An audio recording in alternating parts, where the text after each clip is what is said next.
এবার কিডন্যাপিংয়ে অভিযুক্ত তৃণমূল নেতা। ব্যবসায়ীকে কিডন্যাপ করে কয়েক কোটি টাকা হাতানোর অভিযোগে গ্রেপ্তার বারাসাত পুরসভার তৃণমূল কাউন্সিলর মিলন সর্দার। বারাসাত পুরসভার 2 নম্বর ওয়ার্ডের কাউন্সিলর মিলন সর্দারকে বৃহস্পতিবার রাতে বাড়ি থেকে গ্রেপ্তার করে সিআইডি। সিআইডি সূত্রে খবর, ত্রিপুরার এক ব্যবসায়ী বিশ্বজিৎ থেকে কিডন্যাপ করে বারাসাত দত্তপুকুর অঞ্চলে একটি বাগান বাড়িতে আটকে রাখে মিলনের দলবল। প্রাণনাশের হুমকি দিয়ে কয়েক কোটি টাকা মুক্তিপণ বাবদ আদায় করে অপহরণকারীরা। সিআইডি সূত্রের দাবি, অপহরণে কাঠমানি বাবদ প্রায় 50 লক্ষ টাকা নেয় মিলন সর্দার।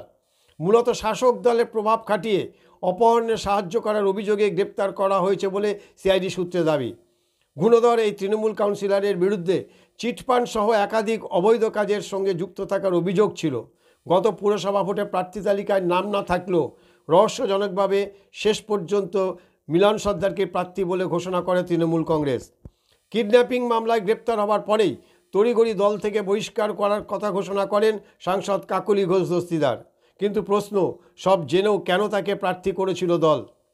বৃহস্পতিবার রাতেই অভিযুক্ত কাউন্সিলরকে ভবানী ভবনে নিয়ে যাওয়া হয়।